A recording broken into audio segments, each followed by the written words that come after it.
Bab 106-108. Penyesalan sang presidir dingin.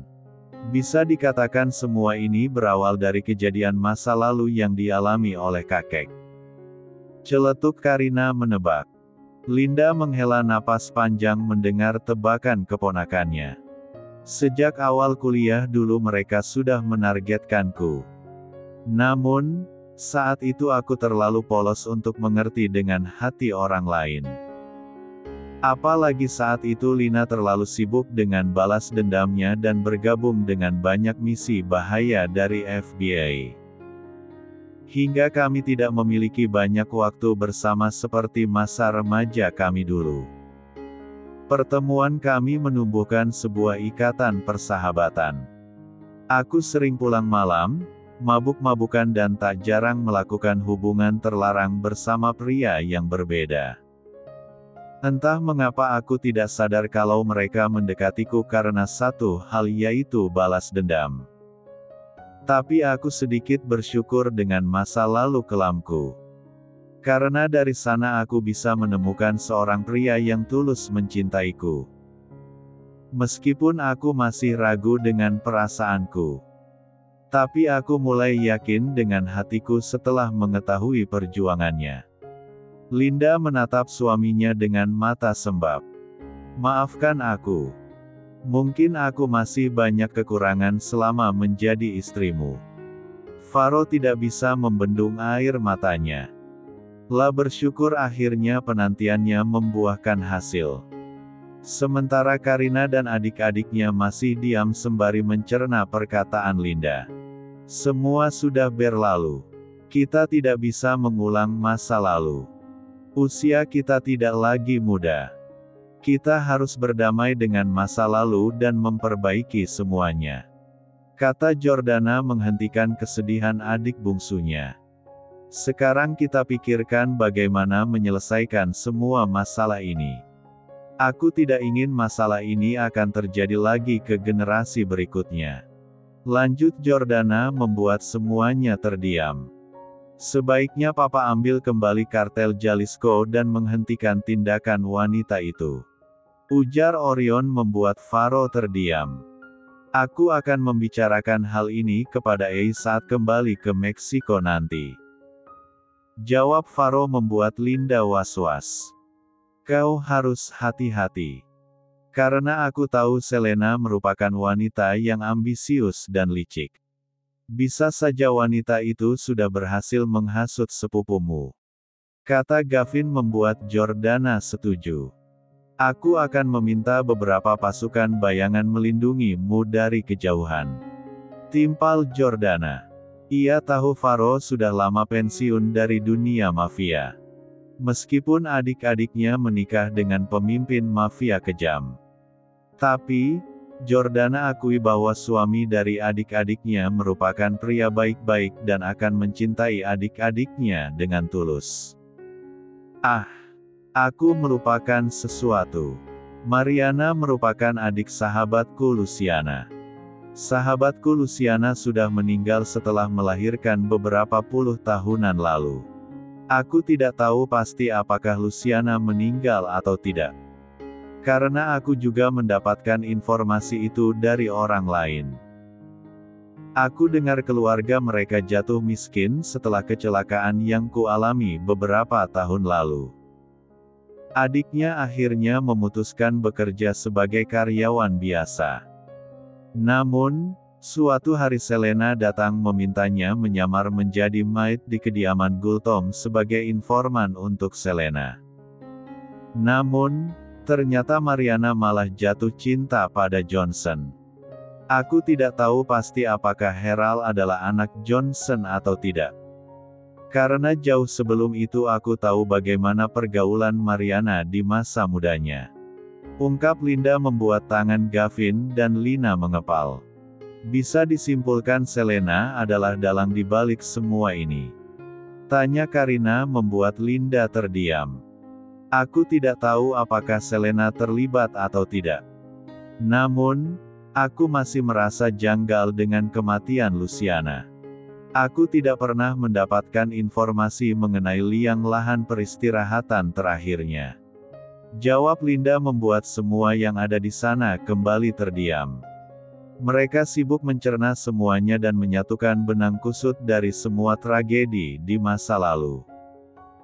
Justin mengeluarkan laptopnya dan mencari data mengenai Luciana yang dimaksud oleh Linda. Tak beberapa lama keluar beberapa informasi mengenai wanita itu. Aku merasa tidak asing dengan wanita ini. Ujar Justin membuat David dan Darren penasaran. Mereka mengarahkan pandangan mereka ke arah layar laptop Justin. Darren tersenyum menyeringai menatap layar laptop Justin. Ia tidak berkata apa-apa. Namun siapa yang tahu apa yang tersimpan rapi di otak kecilnya. Di tengah pembicaraan mereka, tiba-tiba terdengar suara langkah kaki kecil saling bersahutan. Mereka langsung menghentikan pembicaraan mereka. Timotius masuk ke dalam mansion bersama ketiga anak kembar Karina. Semua orang yang ada di sana tersenyum tipis menatap kedatangan mereka. Sapa kedua Grandpa, Grandma dan juga Uncel sayang. Ujar Karina membuat ketiga anak kembarnya menuruti perkataannya. Oscar dan Ocean melangkah mendekati mereka dengan wajah datar. Sementara Nika tersenyum lebar dengan wajah yang sangat menggemaskan mendekati mereka. Entah siapa yang mengganti warna rambut wignya menjadi warna gold blonde. Besar kemungkinan Timotius yang melakukannya. Jordana, Lina dan Linda tersenyum gemas melihat wajah Nika. Sementara seorang wanita parubaya lainnya tertegun melihat wajah salah satu dari mereka. Ia melangkah pelan semakin dekat ke arah ruangan tamu hingga membuat jantungnya berdetak semakin kencang. Ini. Ketiga anak Karina langsung mengalihkan pandangan mereka ke arah wanita itu. Kla. Lirih Lina dengan mata berkaca-kaca. Ia tidak menyangka kalau Clarence akan melangkah keluar dari kamar tamu sendirian. Hiks. Ocean. Lirih Clarence tidak bisa lagi membendung air matanya. Ocean kecil dengan cepat berlari mendekati wanita itu. Ia ingat pernah bertemu dengan wanita itu di mimpinya. Nenek. Dek. Clarence menatap Lina dengan wajah bingung. Mengapa Ocean kecil memanggilnya nenek? Sementara mereka belum pernah bertemu. Lina mendorong kursi rodanya mendekat ke arah Clarence yang masih terpaku dengan panggilan Ocean kecil. Kla, aku menepati janjiku 37 tahun lalu. Bukankah kau sangat ingin menjodohkan putramu dengan putriku di masa lalu? Ternyata mereka memang sudah menikah dan memiliki 3 anak kembar. Celetuk Lina dengan menggebu-gebu membuat Clarence speechless. Meskipun tubuhnya masih lemah, Clarence berusaha berlutut di depan cucunya sembari menatap wajah Ocean kecil dengan air mata berlinang. Benarkah? Lirih Clarence seakan tidak percaya mendapati kenyataan itu. Lalu di mana Ocean? Bukankah mereka sudah menikah? Tanya Clarence membuat suasana di ruangan tamu berubah hening. Sementara Gavin merasa jantungnya hampir copot mendengar kenyataan itu. Ia tidak menyangka kalau suami pengecut putrinya adalah putra dari sahabat baiknya di masa lalu. Bab 107. Karina memutuskan kembali ke rumah sakit memastikan keadaan mantan suaminya. Meskipun merasa enggan kembali ke rumah sakit. Namun, pembicaraan Karina bersama ibunya beberapa saat lalu membuatnya harus pergi menjenguk Ocean. Faro memutuskan kembali ke Meksiko tadi pagi setelah kepergian Karina ke rumah sakit. Meskipun sikap Lina sudah kembali seperti dulu. Namun, Linda masih merasa sungkan berbicara banyak hal kepada saudari kembarnya. Orion, Justin dan kedua adik kembar Karina memutuskan melacak beberapa CCTV di tempat-tempat kejadian di masa lalu. Selain itu mereka juga dibantu oleh Timotius, Gavin dan juga Jordan menyusun rencana menangkap dalang di balik semua kerusuhan yang terjadi di keluarga mereka.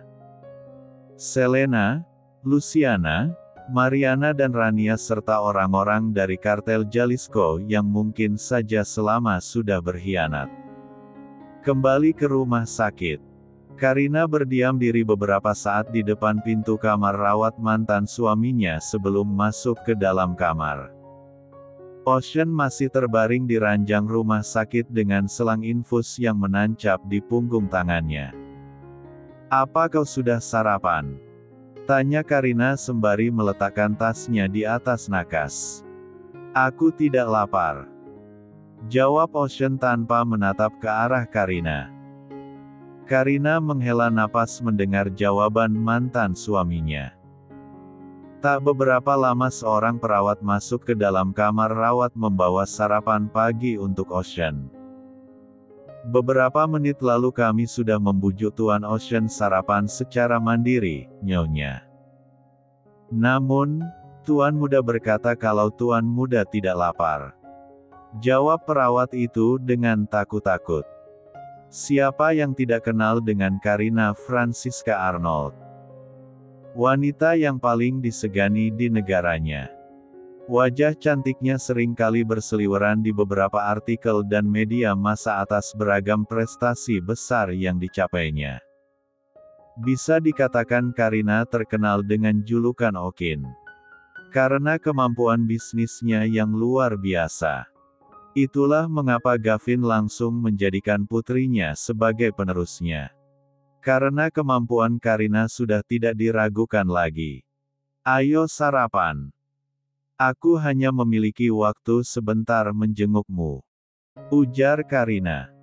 Sebentar lagi Karina harus pergi ke perusahaan. Karena asistennya sudah dikirim ke Indonesia menggantikan posisi Timotius sebagai manajer lapangan. "Aku tidak lapar. Aku ingin pulang malam ini juga," jawab Ocean membuat Karina terdiam. "Kau bisa kembali setelah kondisimu membaik," jawab Karina masih sabar menanggapi sikap Ocean. "Apa kau begitu mencintai suamimu yang sekarang?" tanya Ocean menatap wajah Karina dengan tatapan yang tak terbaca. Karina tidak tahu harus menjawab apa. Karena identitas pria yang menjadi suaminya sekarang masih abu-abu. Meskipun sebenarnya Karina curiga dengan obrolan ibunya kemarin malam bersama Clarence. "Aku mencintainya," jawab Karina dengan singkat. Ia tidak mau Ocean terlalu berharap banyak padanya. Karena Karina hanya ingin fokus membesarkan ketiga anak kembarnya. "Jika perceraian 10 tahun yang lalu tidak pernah ada, apakah kau mau kembali padaku? Aku tidak masalah kalaupun kau memiliki suami kedua. Aku akan menerimanya dengan lapang dada." Meskipun sebenarnya hatiku sakit mengetahui kenyataan itu, jawab Ocean membuat Karina tidak yakin dengan perkataan mantan suaminya. "Apa maksudmu, Chean?" tanya Karina pura-pura tidak tahu maksud perkataan mantan suaminya. Padahal saat kembali ke Indonesia Karina sudah menyelidiki semuanya. Ia tahu kalau Ocean tidak pernah mendaftar perceraian mereka. "Kita tidak pernah bercerai. Perceraian itu hanya sandiwara untuk mengelabui orang lain," celetuk Ocean membuat Karina terdiam. "Saat usiaku 7 tahun, aku harus kehilangan mamaku. Tak beberapa lama setelah mamaku menghilang tanpa kabar, papaku menikah lagi dengan wanita lain. Tak beberapa lama setelah pernikahan mereka, wanita itu melahirkan seorang bayi laki-laki. Ocean kecil akhirnya dilupakan. Ocean dibesarkan tanpa kasih sayang yang pernah aku rasakan saat mamaku masih ada. Wanita itu selalu mengontrol aktivitasku setiap harinya hingga membuatku merasa terkekang.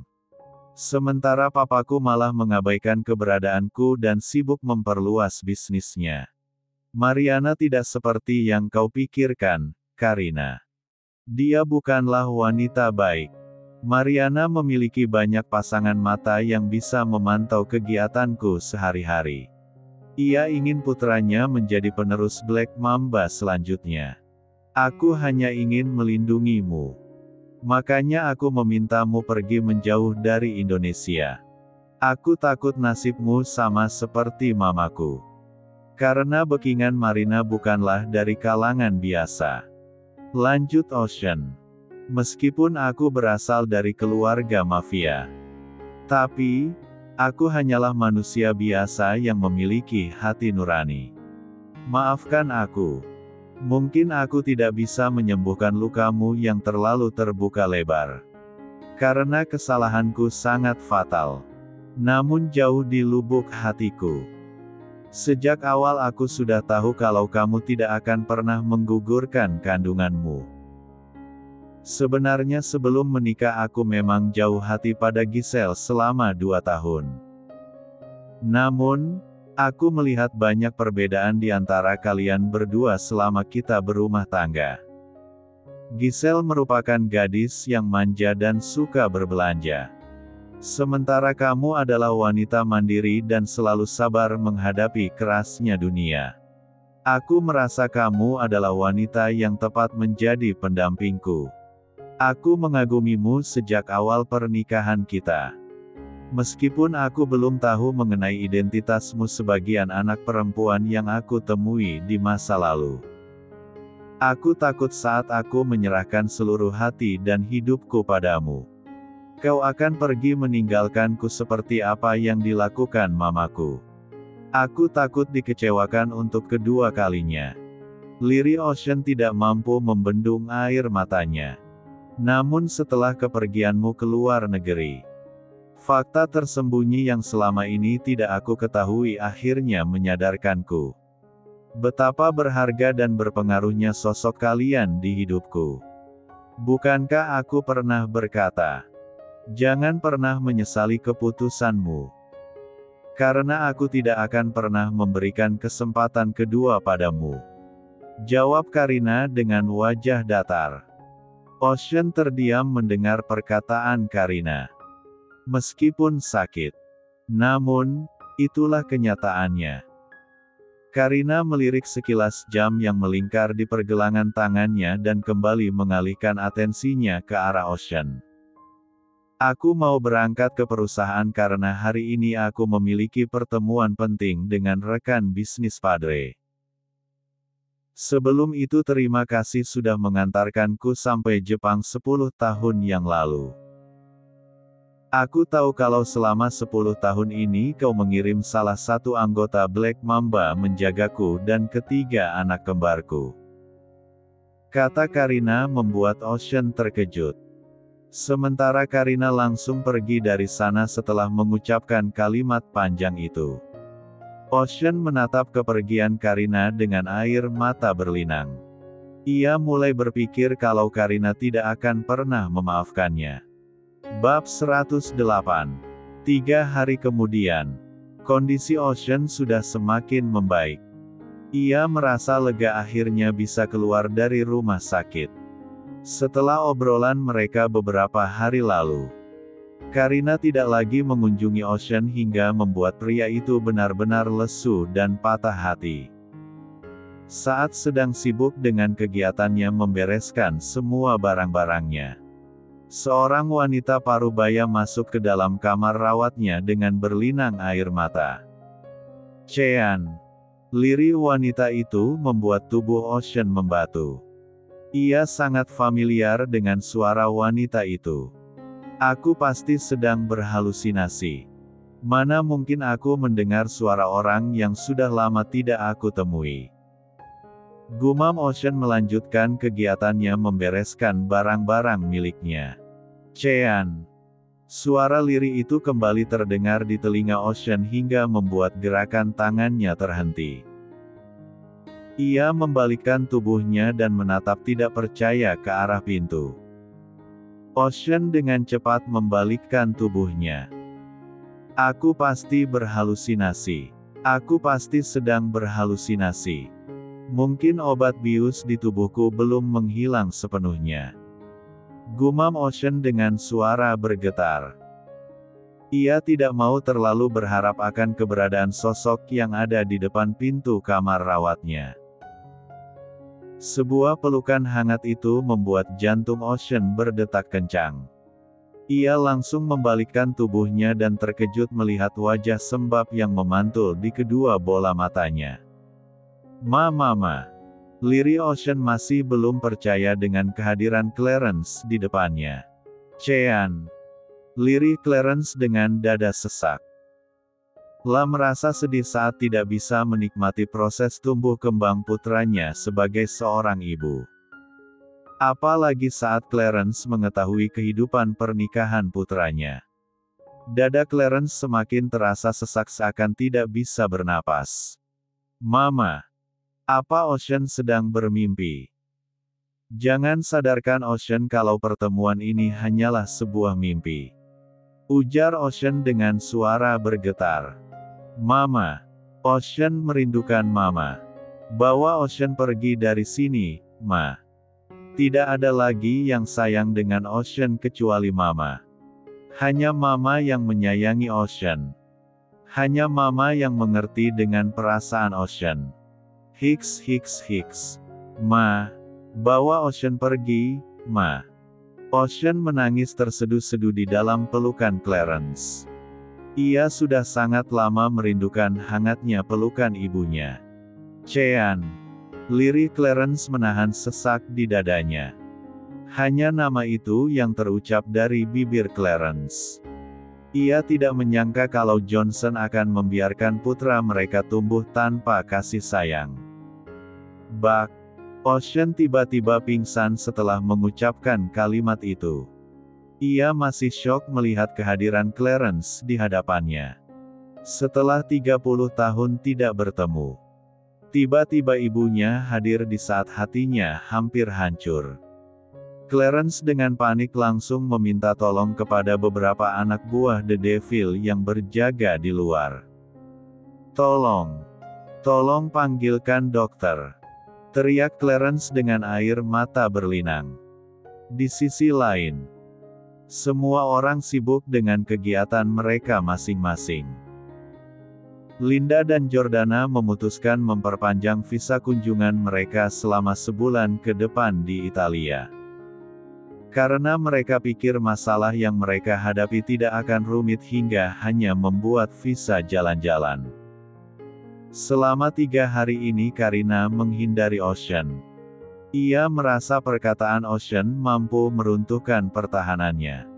Karina menatap ketiga anak-anaknya yang sedang belajar bersama guru homeschooling mereka.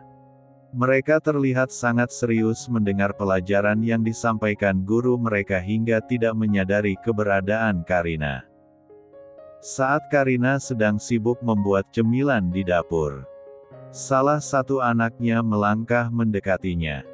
Madre, apakah Nika boleh bertemu dengan Uncel? Tanya Nika dengan wajah penuh harapan. Uncel Timotius sedang pergi bersama Uncel David, Darren, Justin dan juga Uncel Orion. Jawab Karina tersenyum tipis menatap putrinya. Ia belum sadar maksud Uncel yang diucapkan putrinya tertuju pada siapa. Karena hanya kelima orang itu yang berada di lingkungan mereka selama ini.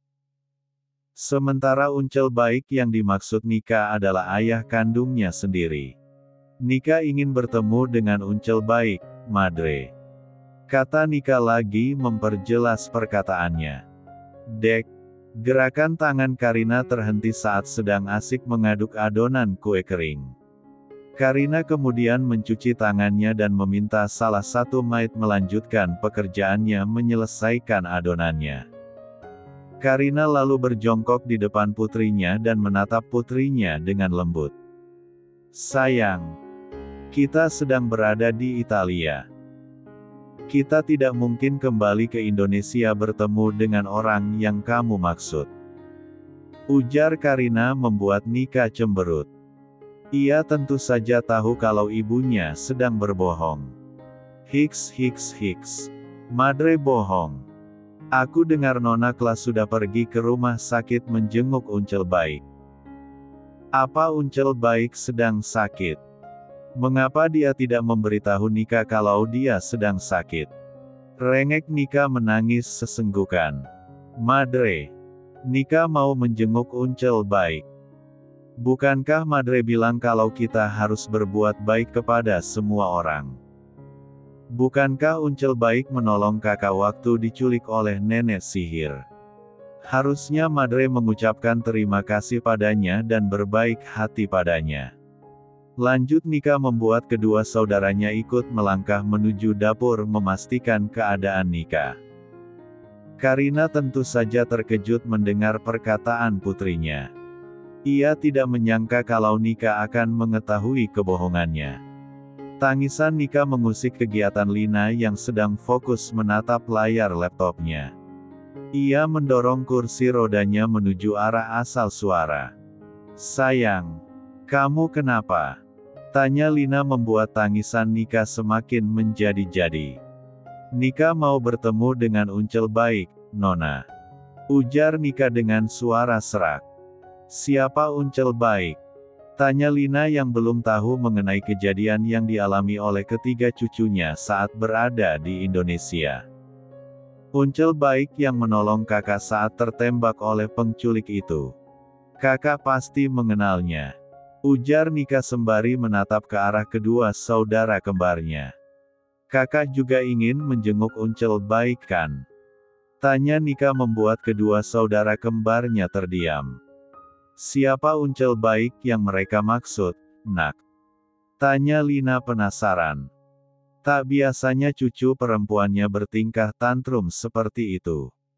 Karina yang awalnya diam kembali angkat bicara. Mungkin Nika sedang mengantuk Madre. Mohon maaf sudah mengganggu kerjaan Madre, ujar Karina menggendong tubuh putrinya. Sudah saatnya kalian tidur siang, sayang.